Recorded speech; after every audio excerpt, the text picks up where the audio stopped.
আসসালামু আলাইকুম। Welcome to Sanjida and siphon world. এটা হচ্ছে অল ওভার ইন্দোনেশিয়ার ব্লগ আমার। এখানে আমি A to Z ইন্দোনেশিয়ায় কোথায় কোথায় ঘুরেছি সেটাই তুলে ধরছি। আশা করছি আপনাদের ভালো লাগবে। ইন শর্টলি যতটুকু দেখা যায় আমি ততটুকুই দেখাচ্ছি। প্লেনে এখন যেটা দেখছেন সেটা হচ্ছে ইন্দোনেশিয়ার উপরের থেকে নিচের ভিউ। আমরা যখন পৌঁছেছি তখনকার এটা। আমরা ভায়া থাইল্যান্ড ট্রানজিট হয়ে ইন্দোনেশিয়ায় পৌঁছেছি। তো ওই দিন আমরা রেস্ট নিয়ে পরের দিন আমরা আমাদের প্যাকেজ অনুযায়ী প্রত্যেকটা স্পটে ঘুরতে যাচ্ছি। এটা ছিল প্রথম দিনেরই স্পট। প্রথম স্পট ছিল তানালট।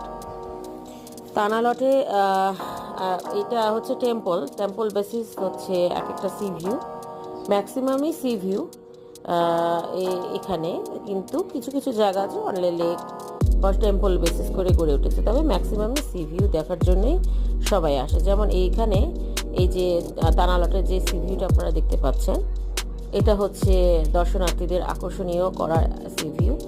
এরা টেম্পলটাকে এবং পার্কের মতো করে এমনভাবে সাজিয়েছে যে আপনি একদিক দিয়ে এদের আর্কিটেকচার কারুকৌশলগুলোও দেখতে পারবেন, আরেক দিক দিয়ে আপনি ইন্দোনেশিয়ার মনোরম সৌন্দর্য, সাগরের যে একটা সৌন্দর্য সেটা উপভোগ করতে পারেন। আশা করছি আমার এই ভিডিওটি আপনাদের কাছে ভালো লাগবে। যদি ভালো লেগে থাকে অবশ্যই চ্যানেলটা সাবস্ক্রাইব করে পাশে থাকবেন। আপনাদেরকে আমি তুলে ধরছি ইন শর্টলি কীভাবে ইন্দোনেশিয়ার স্পটগুলোতে আমরা ঘুরেছি।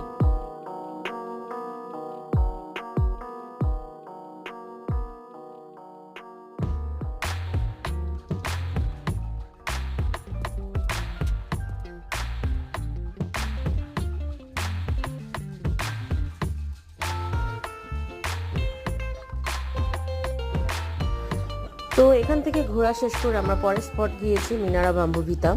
এটা ছিল ফটোশ্যুট সেশন জায়গা আর কি। তো এখানে অনলি কিছু পাখির মতো খাঁচা দিয়ে এমনভাবে বানানো হয়েছে যেখানে আপনি বসে ছবি তুলে কিছু স্মৃতি হিসাবে রেখে দিতে পারেন। হান্দারা গেট আমরা যেতে পারিনি বিকজ অফ আমাদের অনেক সিরিয়াল পেছনে, এত সিরিয়াল লম্বা সিরিয়াল যে আপনার ওখানে 2-3 ঘন্টা থাকতে হবে। বাচ্চা নিয়ে আসলে এটা আমাদের জন্য খুবই ইম্পসিবল হয়ে গিয়েছিল। সো সেটা আর আমরা করতে না পেরে আমরা পরের যেটা প্যাকেজ অনুযায়ী আমরা পরের যে জায়গাটা সেখানে গিয়েছি সেটা হচ্ছে উলুনবানু টেম্পল। উলুনবানু টেম্পলটা হচ্ছে টেম্পল বেসিস, টেম্পল প্লাস হচ্ছে লেক, একটা বড় লেকের উপর ভিত্তি করে হচ্ছে আপনার টেম্পল। তো এখানে এই টেম্পলটা আসলে এত বড় যে আপনি একদিন এই টেম্পলই রেখে দিতে পারেন স্পট হিসাবে। তো এখানে এসে আমাদের খুবই ভালো লেগেছে, কারণ প্রত্যেকটা স্পটই দেখার মতো এবং প্রত্যেকটা লোকেশনগুলো খুব ভালো লেগেছে আমাদের। বিশেষ করে বাচ্চারা খুব মজা পায় এখানে আসলে, দৌড়াদৌড়ি করতে পারে। ওখানে কিছু সাংস্কৃতিক মানুষ, এখানে ইন্দোনেশিয়ার যে কালচার, যে মিউজিক, গান বাজনা বা পুজো অর্চনা এখানে বসেই করা হচ্ছে, যাতে যেহেতু টেম্পল সেহেতু এখানে এটা করা হবে, এটাই স্বাভাবিক। তবে ভিজিটররা এসে এখানে দেখছে, তাদের কালচারগুলো চিনছে, আমরাও দেখছি। আসলেই এটা মনোমুগ্ধকর এবং তাদের ড্রেস আপ, এটা পূজা অর্চনার থালি বা অনুষ্ঠান, আতিথেয়তা সব কিছুই ফরেনার ভিজিটর, আমরা যেহেতু বাইরে থেকে গিয়েছি, আমরাও ভিজিটর, সেক্ষেত্রে আমাদেরকেও আকর্ষণীয় করেছে। আশা করছি আপনাদের কাছে স্পটগুলো খুবই ভালো লাগছে। আমিও দেখানোর চেষ্টা করছি, পাশে থাকুন, আমি একে একে আপনাদেরকে সব বলে দিচ্ছি।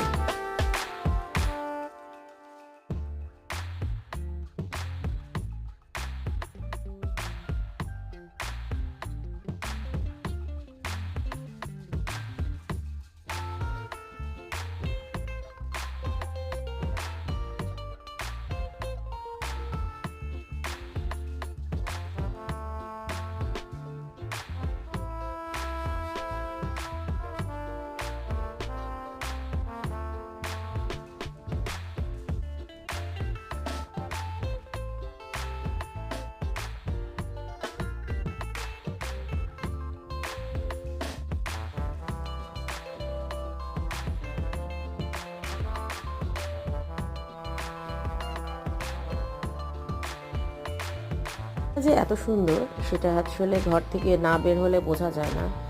আল্লাহ সবাইকে হয়তো এই ধরনের সৌভাগ্য দেয় না। আল্লাহর রহমতে, আল্লাহর অশেষ দোয়ায়, আমার স্বামীর ইচ্ছায় আমি এবং আমার পরিবার যে এই সুযোগটা পেয়েছি, সেই জন্য আল্লাহর কাছে কোটি কোটি শুকরিয়া। আসলে এরকম একটা জায়গায় এসে ঘোরা এবং পাখির চোখের মতো এদের এই কালচার, এদের এই দেশটাকে ভ্রমণ করা, এটা আসলে আমাদের জন্য একটা স্বপ্নের মতো ছিল। আল্লাহর অশেষ রহমতে সেই স্বপ্ন আমার পূরণ হয়েছে। আমি দেখতে পাচ্ছি বিভিন্ন দেশের কালচার, বিভিন্ন দেশের সৌন্দর্য, বিভিন্ন দেশের সংস্কৃতি, যেটা দেখে আমি আসলে বিমোহিত, অভিভূত। কারণ যখন আপনি ঘরে বসে থাকবেন চুপচাপ, বা আপনার যখন হলিডে, চাকরি কর্মক্ষেত্রে একটা হলিডে বা 2টা হলিডে থাকবে, তখন আপনি কতক্ষণ চুপচাপ বসে থাকবেন? তখন মন চাইবে কোথাও একটু ঘুরে আসি বা যে একটু বাইরে রিল্যাক্স করে আসি, কিন্তু রিল্যাক্সমেন্টের কোনো সেইভাবে আমি জায়গা পাচ্ছি না। তো সেক্ষেত্রে এরকম একটা জায়গায় এসে চুপচাপ বসে থাকলেও মনে হবে যে মনটা একদম শান্তিতে ভরপুর হয়ে গেল। তো এটা ছিল পরের দিনের, মানে প্যাকেজ অনুযায়ী আমরা বলবো দ্বিতীয় দিনের স্পট। দ্বিতীয় দিন আমরা যাচ্ছি হচ্ছে ম্যালাস্টি বিচ, যেটা ছিল সবচেয়ে কাছে ইন্দোনেশিয়ার এবং সবচেয়ে সহজভাবে বিচে যাওয়ার একটা সহজ বলবো স্পট। কারণ এই ইন্দোনেশিয়ায় আমরা নুসা পেনিতে যে কয়টা বিচে গিয়েছিলাম, সেই ক্ষেত্রে আমার কাছে মনে হচ্ছে এটা হচ্ছে সবচেয়ে ইজিয়েস্ট বিচ সবার জন্য, বিশেষ করে মুরব্বীরা যারা বা একটু বয়স্ক যারা বিচে নামতে পারেন না, তাদের জন্য ম্যালাস্টি বিচ হচ্ছে সবচেয়ে উত্তম একটা জায়গা বাচ্চাদের জন্য। কারণ এটাও খুব সুন্দরভাবে, এত সুন্দর করে ফুল, পাখি, পরি দিয়ে, স্ট্যাচু দিয়ে, বিভিন্ন ধরনের স্ট্যাচু দিয়ে এত সুন্দরভাবে তৈরি করা, প্লাস রাস্তাটাও এত আকর্ষণীয় যে আমরা রাস্তার দিকেই তাকিয়েছিলাম যে এত সুন্দরভাবে একটা দেশ কিভাবে হয়। হ্যাঁ, আমাদের বাংলাদেশে অনেক স্পট আছে, কিন্তু এইভাবে রক্ষণাবেক্ষণ করার মতো সেই রকম কেউ উদ্যোগ এখনো পর্যন্ত নেয়নি, যেটা এরা করে আসছে। একটা সাধারণ জিনিসকেও এরা অসাধারণ বানিয়ে ফেলছে শুধুমাত্র কারুকৌশল জোরে। কারুকৌশল এমন একটা জিনিস যেটা সব দেশ চাইলেই করতে পারে না, এরা করতে পেরেছে। এবং ইন্দোনেশিয়ার মোস্ট আইকনিক গেট, যেটা আমরা যেখানেই যাচ্ছি সেই গেট পেয়ে যাচ্ছি। নট অনলি হান্দারা গেট, এখানে এই টাইপের গেট সব ধরনের টেম্পল, বিচ সব জায়গাতেই আমরা দেখছি এবং আমরা সুযোগ বুঝি সেখানে ছবিও তুলতে পারছি। এই কারণে আমাদের হান্দারা গেটে ছবি না তোলার আফসোসটা অনেকটাই কমে গিয়েছিল। তো দেখতে থাকুন, আশা করছি বিচটা আপনাদের কাছে অনেক এনজয়েবল হবে, ভালো লাগবে।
অনেকবারই তো নিজের দেশে কক্সবাজারে গিয়েছি, ঘুরেছি, গোসল করেছি, পা ভিজিয়েছি, কিন্তু বাইরের দেশে এসে বিচে পা ভেজানো, বিচের ধারে আসা, একটা অন্যরকম সমুদ্র সৈকত অনুভব করা, অন্যরকম সমুদ্রের একটা ঢেউ অনুভব করা, এটা অন্যরকম, এটা আসলে কোনোভাবেই কোনো কিছুর সাথে তুলনা করা যায় না। বেশ অনেকক্ষণ আমরা এই মেলাস্ট্রি বিচে ছিলাম, শুধুমাত্র এটা বিচে সরাসরি আসাটা ছিল সহজ, প্লাস হচ্ছে বাচ্চা নিয়েও এখানে বেশ একটা সময় ভালোই পার করেছিলাম। বাচ্চাও বেশ এনজয় করেছিল, কারণ আমার বাচ্চার মেইন আকর্ষণ হচ্ছে পানি, বালি, মাটি, এইটাই আর কি। তো এখান থেকে আমরা বেড়ানো শেষ করে আমরা পরের স্টপেজে গিয়েছিলাম, পরের স্পট যেটা সুলুবান বিচ। তো সুলুবান বিচ এটা শুধুই বিচ, এখানে সবাই গোসল করে, কেউ সুইমিং করে এখানে বসে সানবার্ন করে। ম্যাক্সিমাম এখানে আসলে ফরেনাররা সানবার্ন করতেই আসে। কেউ সানবার্ন করতে করতে গান শোনে, কেউ বই পড়ে, কেউ বন্ধু ফ্রেন্ড সার্কেলদের সাথে গল্প করে। তো এখানে আমরা খুব বেশি একটা সময় থাকিনি, বিকজ এখানে আমাদেরকে প্রায় 6-7 তলার মতো নিচে নেমে এসে আমাদেরকে বিচে আসতে হচ্ছিল, প্লাস আমাদের আরও কয়েকটা স্পটে যেতে হবে। সে কারণে আমরা খুব শর্টলি এখান থেকে বের হয়ে পরে আমরা এখন যেটা আপনারা দেখতে পাচ্ছেন এখানে চলে এসেছি। এটা হচ্ছে Uluwatu temple plus C view, যেটা আপনারা বলেন। আমি আগেই বলেছি যে এখানে প্রত্যেকটা স্পটেই সি ভিউ পাওয়া যায়। তো উলুওয়াতু টেম্পলটাও আমরা বেশ উঁচুতে উঠেছি, যেহেতু এটা টেম্পলের উঁচুতে আপনার এটা মিনিমাম 7-8 তলা হবে, বা তারও বেশি আমার মনে হচ্ছে 10-15 তলা হবে। তো সেখানেও আমরা উঠেছি, উঠে আবার নামতে হয়েছে। সো উপর থেকে যে ভিউটা দেখা যাচ্ছে আসলে অসাধারণ। পানির এবং আকাশের যে কালার মিলেমিশে একাকার আসলে বলতে গেলে, মানে এর মায়ায় আসলে আমি যতবারই ভিডিও এডিটিং করতে যাই বা আমি দেখি নিজের ভিডিওগুলো, আমার কাছে মনে হয় যে আর কয়েকটা দিন থাকলে ভালো হতো। মানে এরকম কালার, এরকম পানি আমি সচরাচর কোথাও পাই না। মালদ্বীপে পাওয়া যায়, মালদ্বীপে মানুষ দেখে, কিন্তু আমার কাছে মনে হচ্ছে এটা আসলে মালদ্বীপের থেকেও বেস্ট। এই যে সি ভিউগুলো আমি দেখছি বা পানি দেখছি, স্পটগুলো আমাদের, মানে আমি মনে করছি যে এটা মালদ্বীপের থেকেও বেস্ট। এখন কার কি অপিনিয়ন সেটা তো বলতে পারবো না, আমার কাছে এটাই মনে হয়েছে। হয়তো অনেক সি ভিউতে আমরা নিজেরা সরাসরি যেতে পারিনি, সেই কারণে হয়তো ওভাবে দেখতে পারিনি। তো এটা ছিল পরের স্পট নুসা পেনিদা, যেটা আমরা একদিন নুসা পেনিদে যেতে আমাদের সময় লেগেছে 1 ঘন্টা, কিন্তু আমরা ওই দিন আর কোথাও ঘুরতে যাইনি। ওই দিন আমরা পুরোই রেস্ট নিয়েছি, যেহেতু আমাদের সাথে বাচ্চা আছে। এটা তার পরের দিন আমাদের প্রথম স্পট কেলিংকিং বিচের উপর থেকে তোলা এটা ভিডিওটি, কারণ বিচের নিচে আপনারা দেখতে পাচ্ছেন অনেকেই ড্রাইভ করছে, বোট ড্রাইভ যেটা বলি সেটা করছে, কেউ গোসল করছে। কিন্তু ওখানে নেমে আসলে আমাদের এত স্ট্যামিনা আমাদের নেই। অনেক ফরেনাররাই নামে, পৃথিবীর অনেকেই এখানে আসে ঘুরতে, তারা অনেকেই নামে, আবার অনেকেই দেখা যাচ্ছে যে একটু শারীরিক সমস্যার কারণে নামতে পারে না। তার মধ্যে আমরাও, যেহেতু আমরা এটাতে অভ্যস্ত না, সে কারণে আমরা নামতে পারিনি। এইটা তার আর কাছাকাছি আরেক স্পট। নুসা পেনিদায় হয় কি, আপনার প্রত্যেকটা বিচই ডিস্টেন্স আপনার আধা ঘন্টা, 20 মিনিট, 25 মিনিট এরকম। তো এটা তার কিছু পরেই ব্রোকেন বিচে আমরা গিয়েছি। ব্রোকেন বিচটায় এটা বলবো হচ্ছে জলজন্তু যে কোরালগুলো আস্তে আস্তে বড় হয়, এগুলো সবগুলো বিচের কোরালগুলোই এমন ছিল। এখানে মানুষ আসে, ছবি তুলে এখানে, ব্যাস এতটুকুই। সাইডে আপনার বাহিরের সাইডে অনেক সুভিনিয়র শপ আছে। তো এটা ছিল তার পরের দিন আমরা গিয়েছিলাম ডায়মন্ড বিচে। এটা হচ্ছে ডায়মন্ড বিচেরই ফ্রন্ট গেটের সামনের ভিডিও। ফ্রন্ট গেটের সামনে আমি ভিডিও করতে ভিতরে ঢুকছিলাম আর কি। তো ডায়মন্ড বিচ, আতু বিচ এবং থাউজেন্ড অফ আইল্যান্ড একদম পাশাপাশি। যদিও নাম শুনে মনে হবে এক একটা আলাদা স্পট, বাট না, thousand of island, diamond beach এবং আতু বিচ তিনটাই একদম বলতে গেলে 3টা পাহাড় পাশাপাশি আর কি। নিচে নামতে আমি আপনাদেরকে দেখাবো আতু বিচের সাইডটা। আতু বিচ, এই যে আপনারা দেখতে পাচ্ছেন গাছের ফাঁক দিয়ে নিচে যে একটা সি ভিউ দেখা যাচ্ছে, এবং কিছু চেয়ার ওখানে বসানো আছে ভিজিটরদের জন্য। এইটা হচ্ছে আপনাদের আতু বিচ। এখানেও আমরা কোনোটাই আমরা আসলে ওইভাবে নামিনি, শুধুমাত্র মেলাস্ট্রি বিচ ছাড়া আমরা কোথাও নামিনি। তো আতু বিচ ওই দিন দেখা শেষ করে আমরা পরের দিন কুটায় ফেরত এসেছি, এবং কুটায় এসে ওই দিনের রেস্ট নিয়ে আমরা তার পরের দিন আমরা গিয়েছি ইন্দোনেশিয়ার সবচেয়ে বেস্ট স্পট ফেমাস স্পট, যেটা ইন্দোনেশিয়ার একটা বলবো আইকনিক প্রোডাক্টিভিটি বা আইকনিক প্রোডাক্ট বলতে পারেন। সেটা হচ্ছে coffee, luwak coffee. Luwak coffee স্টেশনে অনেকগুলোই আপনার সেখানে হচ্ছে প্রোডাক্টিভ হাউস আছে। এর মধ্যে আমরা গিয়েছি সাতরিয়া লুওয়াক কফি সেন্টারে। সেখানে ওরা বিভিন্ন গেটেই ফ্রন্টেই বিভিন্ন গাইড থাকে, একজন গাইড আমাদেরকে এইভাবে প্রত্যেকটা, এখানে ভ্যানিলা গাছ প্লাস বিভিন্ন লেমন গ্রাস গাছ, মানে ওরা যে ফ্লেভারগুলো এখানে মানুষকে খেতে বা বিক্রি করে, সেল করে, সেই ফ্লেভারগুলো ওরা নিজেরাই এখানে উৎপাদন করে। অর্গানিক সেন্টার বলতে পারেন। এর মধ্যে লুওয়াক হচ্ছে সবচেয়ে ওদের বেস্ট প্রোডাক্ট, যেটা কফি পৃথিবীর ওয়ার্ল্ড ওয়াইড জুড়ে বেস্ট কফি নামে পরিচিত। তো লুওয়াক আসলে একটা বিরল সদৃশ প্রাণী, যেটা আমরা ওইভাবে দিনের বেলা ওইভাবে দেখতে পাই না, কারণ এরা দিনে ঘুমায়, রাতে জেগে থাকে। সো পিছন সাইডটা আমরা একটা খাঁচার মধ্যে দেখেছি ঘুমাচ্ছে। সো ওইভাবে আমরা লুওয়াককে ওইভাবে দেখতে পারিনি। তবে হ্যাঁ, এখানে আসার পর সব কিছু ইন্ট্রোডিউস করার পর ওরা প্রায় 10-15টার মতো ফ্লেভারের চা এবং কফি আমাদেরকে টেস্ট করানো হয়। সাথে লুওয়াক তো থাকেই। সেক্ষেত্রে দেখা যাচ্ছে যে যদি কোনোটা ভালো লেগে থাকে, ওদের এখানে অর্গানিক সুপার শপের মতো আছে। আপনি চাইলে এখান থেকে যে যে ফ্লেভার আপনার পছন্দ, সেই ফ্লেভার আপনি কিনে নিয়ে যেতে পারেন সুভিনিয়র প্রোডাক্ট হিসাবে আপনার প্রিয়জনকে গিফট দেওয়ার জন্য। তো উনি যে কফি বিন দেখাচ্ছিলেন আমাদের, এটা এখনও পরিপক্ক হয়নি। এটা সামনে বর্ষায় পরিপক্ক হবে, মাত্র এটা শুরু হয়েছে গাছে ধরা আর কি। তো দেখতে থাকুন, ভালো লাগবে আশা করছি।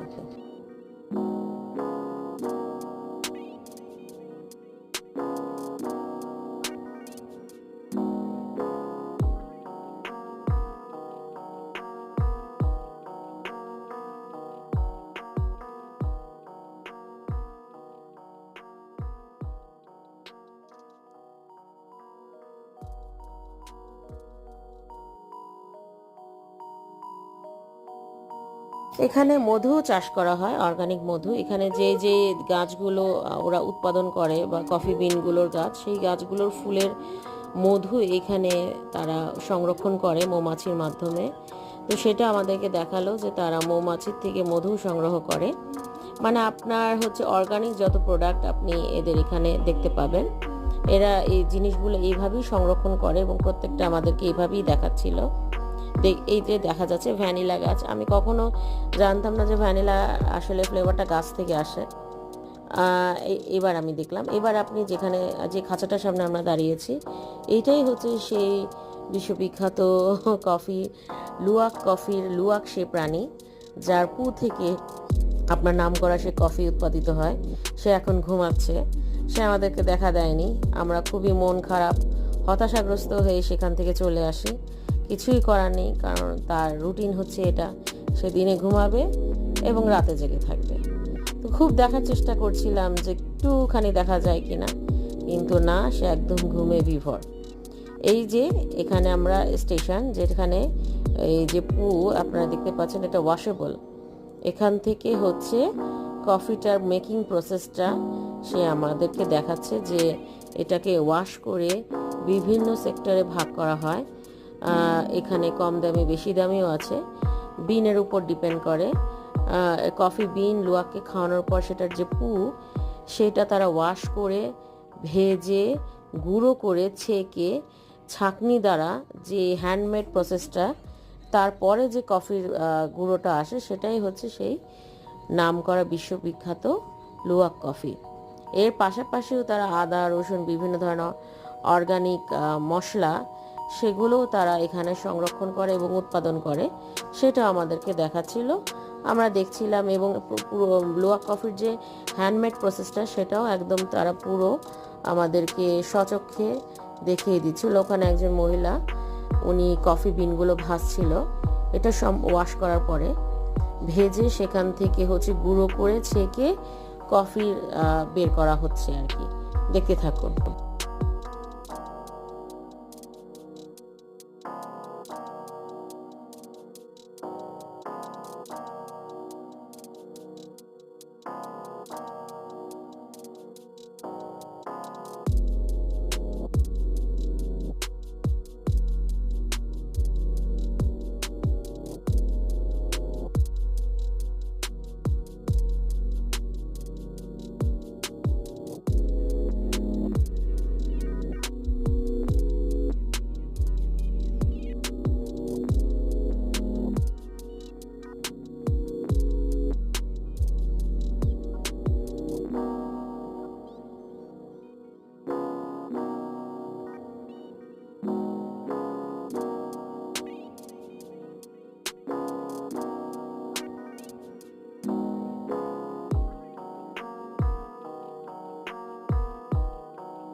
প্রসেসটা দেখিয়ে আমাদেরকে নেওয়া হচ্ছিল সেই জায়গায় যেখানে বসে আমাদেরকে বিভিন্ন ফ্লেভারের চা কফি টেস্ট করানো হবে।